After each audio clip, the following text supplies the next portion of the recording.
Hey folks, I am Becky with Enduring Finances. Welcome to my channel. Today we are taking a broad overview look at the application Rover, which runs through the website, and their phone app, which goes on iOS and Android. We're just going to be doing a general overview of what that can look like, the different ways that you can make money working through Rover, and what you might be looking at as far as just a general rate breakdown for each one of these different services. So without further ado, let's go ahead and jump into it. I will be doing a series following this video where I break down each one of the different various ways you can make money through Rover in a more in-depth, thought out financial look. But this is just a general overview, so I will link to each one of those videos if you want to check out the different ways that you can make money through Rover. Let's get into what Rover is. So Rover is a third-party service. Essentially, it ends like a vending service like Craigslist for finding things. It does that. It does background checks on all the sitters and links up people that are in search of someone to watch their dog or their animal and someone who is willing to get paid to do that service. And it is a third-party conjoiner of people. So Rover works with independent contractors, the people that are providing the service to the owners of the pets. And essentially, you just work on your own schedule. You set your own time frame that you want to work, how many days a week you're looking, what hours you're available, what services you're willing to provide, and what pay you want to get on that, which is where we fall into the independent contractor status, where you're providing your own means of doing all of these things and setting your own schedule within the guidelines that Rover sets. Rover works with pet owners, in a various set of ways. It can be just a day thing where you come in for one day and maybe feed the dog or walk the dog or pet the cat, whatever it may be. Or it can be a long-term period where people are gone for a few weeks at a time on vacation. Rover kind of covers this on a broad basis, and it also does reoccurring activities. So say you want to walk their dog every Monday for the next 7 months, you can go ahead and do that through Rover. Let's look at the 5 different ways that you can make money working through Rover. We're just going to go alphabetically because that's the easiest way to do this. The first one is going to be boarding, which is where you care for their dogs, pet owners' dogs, in your own home or apartment or whatever that looks like. Usually it's going to be overnight for a few days at a time. Could be just one night, could be weeks at a time. And that's pretty simple. This is one of the biggest ways that you can make money. Number 2 is going to be dog walking, which is where you are going to the owner's home and you're walking that dog through their own neighborhood or on a set route or in a designated area that is okay for you. And this is typically going to be a 30-minute or a 60-minute 1-hour walk. And this could be a one-time off walk when their regular dog walker is gone, or it could be a 7-day-a-week, 5-day-a-week, whatever it looks like as far as that. Third way that you can make money through Rover is running a doggy daycare through your own home. And this is essentially where people that own dogs bring them to your house in the morning, you watch them during the day, they play, they do whatever they're going to do, and then at the evening, at the end of the time frame, their owner comes and picks them up and takes them away, and that's the end of it. Number 4 way that you can earn money through this is doing drop-in visits, and this is essentially very similar to dog walking, but instead you're going to the homeowner's home and you're staying with that animal. You might be feeding the animal, you might be cleaning out the litter box of the cat, or just making sure that they're okay and giving them love and attention and letting them out to go to the bathroom. But it typically doesn't involve a walk, a designated time frame through the neighborhood. So it's more of going to the house, play with the animal, pet with the animal, love the animal, and then leave. Usually those are 30 or 60 minutes as well. And then the 5th and final way that you can make money through Rover is doing house sitting. And this is specifically when you're caring for dogs, cats, or other animals at this point at the owner's home. So you're going to travel to their residence and stay there. Most of the time they're going to want you to stay overnight doing this. Some of them are like, oh, just come in a couple times a day and just check on them. It's just going to be up to you and working it out with the client on that level. But this is going to typically be for a night or two or a few nights. I've been asked to do like 2 weeks doing this. I've been asked to go to someone that owned like a small farm and they had cows and pigs and chickens, and they wanted someone that could be able to care for all those animals. You can do all of that through the Rover app, but that's going to be at their own home and not yours, unless you work that out, but that's on you. But that's the general overview of the 5 different ways that you can make money through Rover. Again, I'll be breaking down each one of these different services that you can provide in different videos post this. But let's go into how much money can you actually make working with dogs and cats and animals on Rover. So this is going to largely depend on what city you're located in and what country you're located in, because Rover does operate in more than one country and multiple cities across the United States. And it's going to be really hard to dictate this for you individually because Rover allows you to set your own rates. So I can charge what I want or what I deem, reasonable to care for animals in Boise, Idaho without having anybody else have a say in it. And that is kind of one of the good things about Rover, is that I'm not set at, $12 an hour or whatnot. I can make my own rates for that as long as I have people willing to meet me on that. But the downside of that is you can't just go in and set your highest price that you want and expect people to come into you right off the get-go. It is a slower build to build a client base in Rover, and the factors that are going to really impact your pay is going to be how long you have been doing Rover. If you're brand new in Rover and you haven't done any services, people are not going to trust you, and that is the big thing here. It's not so much about your ability to care for animals, because I think everybody has a generic level of being able to do that in some extent. Others are better, some are, but it's going to be more about the relationship that you develop with that pet and their owner. And that's going to be the key factor in here, is that relationship building piece, which takes time and trust, which means you have to start slow. So that's going to impact your pay, is how long you're starting out on Rover and how many repeat clients you have. Because if they like you, they're going to want to keep using you over and over again, and it's easier for you to make money that way, and you get a positive review from them, fingers crossed, which is how people learn to trust you, because so-and-so said that you were good, and so-and-so said you were good, and so you must be a good sitter, and they're going to work with you. But that takes time. So the more established you are as a good pet caretaker, the higher you can charge for your services, and the more clients you're going to have, meaning the more money that you're going to make, and you get the train rolling out of the station and into money-making zone. So for me, I am based in Boise, Idaho. I went ahead and pulled data from the first 50 sitters that pulled up from each of the 5 areas that you can make money from boarding, dog walking, daycare, all the things. And I just pulled data.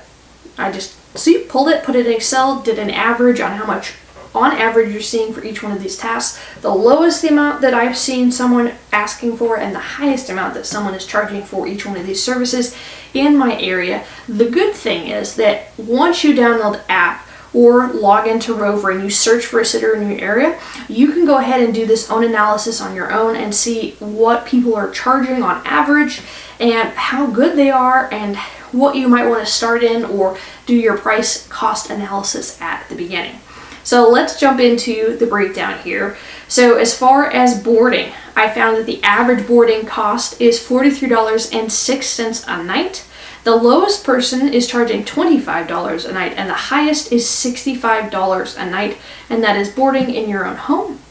As far as dog walking, I'm seeing the average cost at $19.10 for a 30-minute walk. Each one has additional fees for a 60-minute walk, and we won't get into that in this video.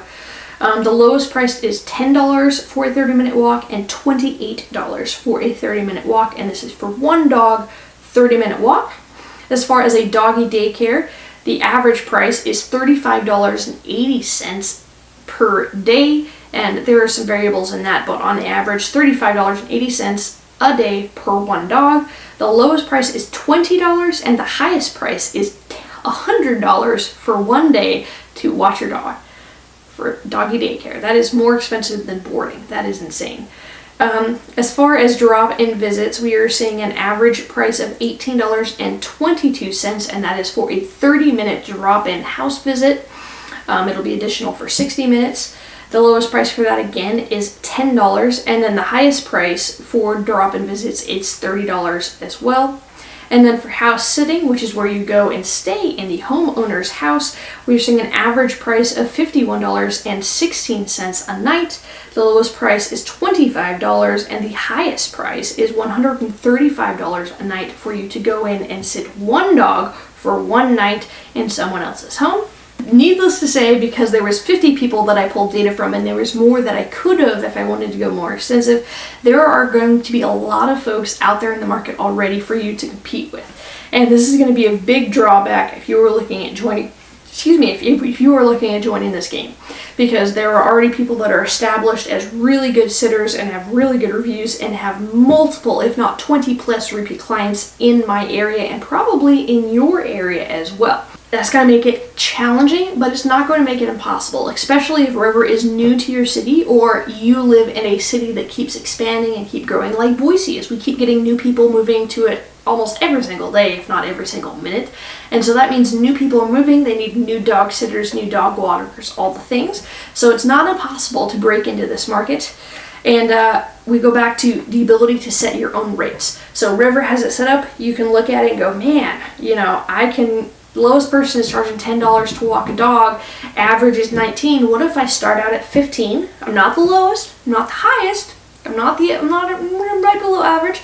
Get a couple of good reviews and then slowly increase your price over time, because you have the ability to change your price anytime, any day, any minute. And if you lock in with a client and you say, man, I really like this person, they can only afford me for, $19 to walk their dog, I'm going to leave it at that. But for everybody else and for new clients, I want to bump it up to $25 for a 30-minute walk. You can go ahead and do that within the app and on the website as well. The bad thing about Rover when it comes into this is they have a set 20% fee taken out for new Rover people, and this could be changing. They had it at 15% and grandfathered people in based off a certain time frame, and then they bumped it up to 20% fee, so they could increase that or decrease that as time goes on. It's not 150%, but as of right now, Rover is taking 20% of all of your regular earnings, so that does impact your take-home pay.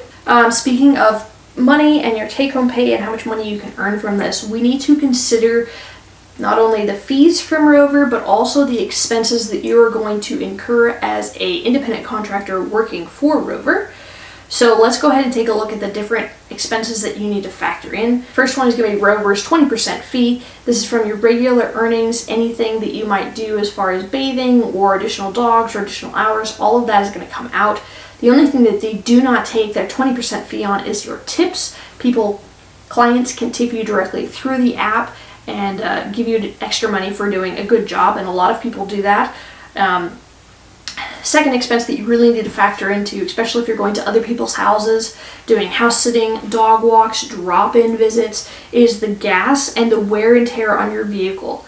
And this is going to be based on various areas on what your gas rate is, how much you have to pay for gas, and what vehicle you have, what mile per gallon you get.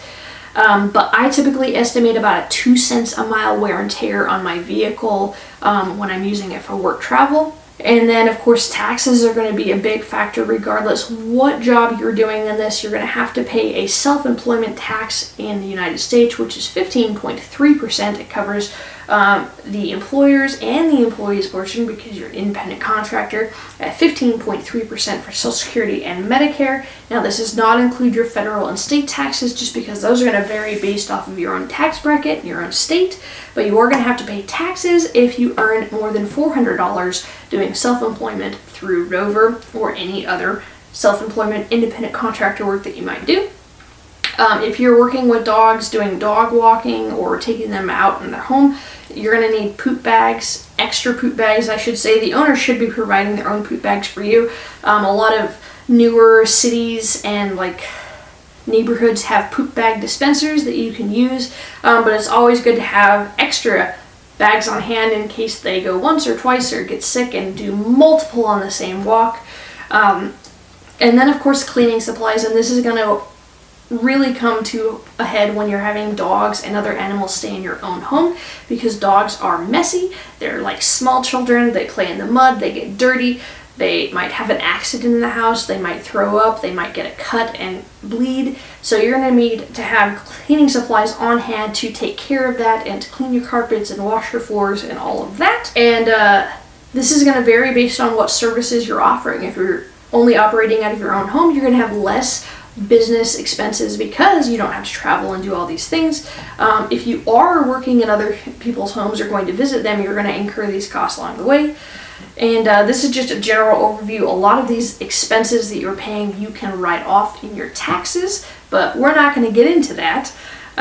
Let's go ahead and take a look at a simple visual breakdown because I'm more visual as what you might be looking as far as your earnings minus your expenses and taxes for what your net earnings could look like doing these things. Based off of this little chart here, we're going to be doing an average 10 miles driven round trip. Your vehicle is getting 20 miles per gallon. Gas costs $3 per gallon. And this is what you could potentially be earning based off of this tiny little scenario that I've made up in my own head. So let's say you're getting paid $10 to do service. You have to go there. You're paying $2 in Rover fees, $1.52 in gas and maintenance, 99 cents in your taxes. So that would mean you would take home $5.49 off of a $10 earning. And that's probably going to be a dog walk, which is the lowest that I've seen in my area. Let's say you're charging $20 to do that exact same walk. Well, you're going to owe $4 in Rover fees. They're 20%. You're going to have $1.52 in gas and maintenance for your vehicle. You're going to owe taxes at $2.22. So that means you're going to take home $12.26 from doing a 30-minute walk where you were charged $20 total for that. So $12.26 out of 20%. So you're seeing almost a 50% cut down in your pay just based off of fees, taxes, and expenses. If you do a drop-in visit, go to someone's home for $30, you're going to owe $6 in Rover fees. You're going to pay $1.52 in gas and maintenance to get there, owe $3.44 in taxes, and take home $19.04. So we're still seeing that come out almost a little more than half take-home pay from that. And then we jump into where you're doing it out of your own home. Maybe you're doing a doggy daycare and you're charging $40 a day for a dog. Well, you're going to owe Rover $8 in fees. You're not going to have any gas or maintenance on your vehicle owed there. You're going to owe $4.90 in taxes, but you're going to take home $27.10 for having one dog in your home. Let's say you have another dog where you're getting paid $50 to have them for a day. Well, you're going to owe Rover $10 in fees, no gas or maintenance due, $6.12 owed in taxes, meaning you're going to be taking home $33.88 in net earnings from that. You're boarding a dog and you're getting paid $60 a night. For that, you're going to owe Rover $12 in fees, no gas or maintenance due from you. You're going to owe $7.34 in taxes, meaning that you're going to be taking home $40.66 in net earnings from boarding one dog for $60 in your home for one night. So we can clearly see that traveling to visit someone is going to eat away at your income, but you can still make pretty good money doing this, especially if you have it set up in a nice little loop-de-loop where you have multiple clients back-to-back and you're just boom, boom, boom, boom, boom, because then you might save on gas and travel time and all the things. Now that we kind of did an overview and I identified that yes, you can make money and in certain things you can make really good money doing Rover, how do you get paid through Rover? And Rover works with Stripe. It's a third-party services that processes all their payments and pays out usually direct deposit to your bank account. Rover initiates that payment to you as the worker within 48 hours of the completion of the booking. So, I mean, you could have something booked for a couple weeks. As soon as 2 days has gone by and there's no issues, Rover is going to pay you out that money. The only time that does not come into play is when you have a reoccurring booking set up, which is where, say you're walking someone's dog for the next 6 months. Well, they're going to pay you once a week. Rover is going to issue you a weekly payment, typically on Mondays. It's going to cover the last week, and they'll do that every single week. Same thing if you have like a doggy daycare, and you're seeing the repeat clients over and over and over again for years at a time. You're going to get paid once a week and Monday. So that's where it works with that. For Rover to be able to set that up, you're going to have to provide your bank account information and set that up in the website or through the app. You can do it both ways. It's very versatile in that regard. But they're going to go ahead and process these payments out to you and be good to go with that. Let's go ahead and take a look-see at some of the cons of working with Rover. I know I've mentioned a couple of these beforehand. The biggest one is building a client list is hard, especially at the beginning. It's hard to break into and see a positive return on your time from the get-go, but you can definitely build up to that. And then the cost of gas and just time travel between walking dogs and doing drop-in visits really is negative. So that would be the big thing, but you're going to find that at any other service where you're doing drop-in visits like this. Second one is going to be, as we kind of mentioned, the market is oversaturated. People are already looking for a sitter, and when they're doing that through Rover, they're going to be typically reaching out to 3 or 4, maybe more sitters, contract workers through Rover at the exact same time. And so it comes down to who can respond the fastest and who, can sweet talk their way in a little bit. That's kind of what it feels like. And so it kind of, sometimes it can feel like you have to be on your phone all the time in order to respond as fast as possible. So that I don't like, just because I'm a slower processor than most. That going into it, when you're meeting new clients, if they're coming over to your house to check it out or do a meet and greet, that's fine. But if they want you to go over to their house, so you're going to do walking or drop-in visits, and they want you to go meet them first, that's going to eat into your expenses as well, because you're not going to get paid for that meet and greet unless they're willing to negotiate that out. I've had a client do that before, but you're going to have to pay for costs and expenses to go and meet them, and then they might not even like you, and so you could just lose money going and meeting them. That's why meeting at your own home is a lot more cost effective, because they're coming out, they're seeing where the dog or the animal might be in their environment, and if they don't like you, then you've lost nothing but the time that you've spent with it. But again, once you establish a set of repeat clients, it is really smooth sailing. And then another thing is, clients are going to ghost you. They might they might be like, oh, I really like you, yes, let's do it, and lead you on, and then just like out of nowhere be like, oh, just kidding, I am not actually going, or wink wink nod nod, I found somebody else to sit my dog, and they're going to cancel. Rover does have a cancellation policy where it's within a certain time frame. You do get partial or full payment because you don't have the ability to rebook based on the time frame. That is one of the good things about Rover, but it is frustrating when you set your schedule and you're expecting to have a dog and then they back out, especially for me if I've turned down other clients that are really in need of someone to watch their dog, and I turn it down because someone is saying they're going to and then they back out. That makes it difficult, but Rover's really good about being able to filter out that type of requests and all those things. And then the last thing that I would say is a con from Rover is, while Rover is really good for their clients, people searching for dog sitters and pet sitters, it doesn't have a lot of good coverage for the independent contractors, because we are independent contractors. And so Rover is not really going to cover any damages that are done to your own home or to you personally or to your family members. They are going to cover damages that are done to the dog owner's home and those types of things, but it really doesn't go both ways as far as that. And so if you are going to do a lot of this or do a doggy daycare in your own home, I would highly suggest looking into business insurance for your own home to cover you in case there's any type of injuries or damages that are incurred from the dogs or to the other dogs. So those are the cons. Let's look into the pros. I know I've kind of touched on them a little bit, but Rover offers a lot of different ways for you to make money. You can own your own home or rent. You don't have to have your own home, and you get to spend time with animals doing it. You don't have to have a car. You don't have to have a phone to do some of these. To do dog walking and drop-in visits, you do have to have a phone, just because they track where you're at and how much time you're spending in there. But the rest of it you can do without a smartphone and without a vehicle, and so if you're in a tight bind, you can figure out a way to make this work. And I like that Rover has a lot of flexibility with what you can choose as far as clientele. So you can decide if you want to have only one pet in your home, or what if they have 2 or 3 dogs? Are you okay with that? You get to stay. You can say you want to work with small dogs only, or only large dogs, or you're only looking to work with cats.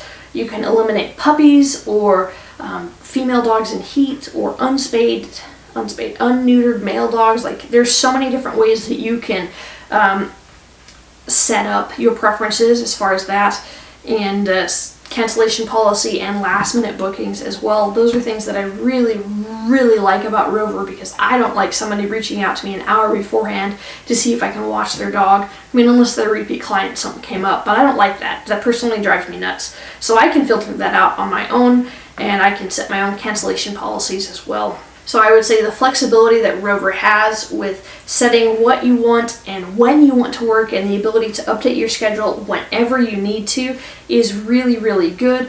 And especially with that cancellation policy if you do have flaky clients. So if you work from home, or you want to spend more time with animals, or just something like that, this is a really good way for you to be able to spend time with animals and make money doing it.